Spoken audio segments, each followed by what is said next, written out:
ಬಂಟ್ವಾಳ ಗ್ರಾಮಾಂತರ ಪೊಲೀಸ್ ಠಾಣಾ ವ್ಯಾಪ್ತಿಯ ಮೊಕದ್ದಮೆ ಸಂಖ್ಯೆ 17/25ರಲ್ಲಿ ಏನು ಕಳೆದ ಫೆಬ್ರವರಿ 25ನೇ ತಾರೀಕು ದಿಗಂತ್ ಎಂಬ ಒಬ್ಬ ಹುಡುಗ 17 ವರ್ಷದವನು ನಾಪತ್ತೆಯಾಗಿರ್ತಾನೆ.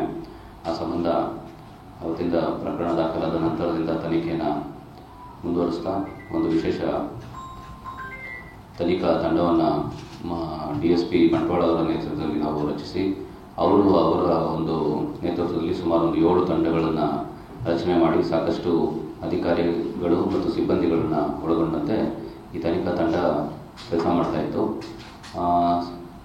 ಸುಮಾರು 10 ದಿನಗಳ ಕಾಲ ತನಿಖೆಯನ್ನು ಮಾಡಿದ ನಂತರ ಅದು ವಿವಿಧ ಆಯಾಮಗಳಲ್ಲಿ ಏನು ಸಾಮಾಜಿಕ ಜಾಲತಾಣಗಳಲ್ಲಾಗಿರ್ಬೋದು, ಆಗ ನಾಗರಿಕರಲ್ಲಾಗಿರ್ಬೋದು ಮತ್ತು ಬೇರೆ ಬೇರೆ ವಿವಿಧ ಕಡೆಗಳಿಂದ ಬಂದಂಥ ಎಲ್ಲ ಮಾಹಿತಿಗಳ ಆಧಾರದ ಮೇಲೆ ಸಾಕಷ್ಟು ಆಯಾಮಗಳಲ್ಲಿ ತನಿಖೆಯನ್ನು ಮಾಡ್ತಿದ್ದಂಥ ಸಂದರ್ಭದಲ್ಲಿ ನಿನ್ನೆ ಅಂದರೆ ದಿನಾಂಕ 8ನೇ ತಾರೀಕು ಮಾರ್ಚ್ರಂದು ಕಾಣೆಯಾಗಿದ್ದ ವಿದ್ಯಾರ್ಥಿ ಅವನು ಉಡುಪಿಯಲ್ಲಿ ನಿನ್ನೆ ಪತ್ತೆಯಾಗಿದ್ದಾನೆ.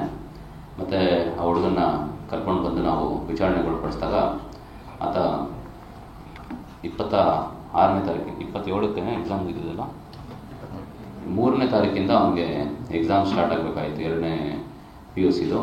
ಆ ಎಕ್ಸಾಮ್ಗೆ ಅವನು ಪ್ರಿಪರೇಷನ್ನು ತಕ್ಕ ಮಟ್ಟಿಗೆ ಮಾಡದೇ ಇದ್ದಿದ್ದರಿಂದ ಸ್ವಲ್ಪ ಹೆದರಿ ಅವನು ಮನೆ ಬಿಟ್ಟು ಹೋಗಿದ್ದಾಗಿ ಸ್ಟೇಟ್ಮೆಂಟ್ ಕೊಟ್ಟಿರ್ತಾನೆ. ಆ ಸಲುವಾಗಿ ನಾವು ಕೂಡ ಸ್ಟೇಟ್ಮೆಂಟ್ ಮಾಡಿಕೊಂಡು ಅವನನ್ನು CWC ಮುಂದೆ ಹಾಜರುಪಡಿಸಿ ನಂತರ ಅವನ ಬಾಲಕರ ಬಾಲಮಂದಿರ ಬೋಂಡೇಲಲ್ಲಿ ಬಿಟ್ಟಿರ್ತೀವಿ.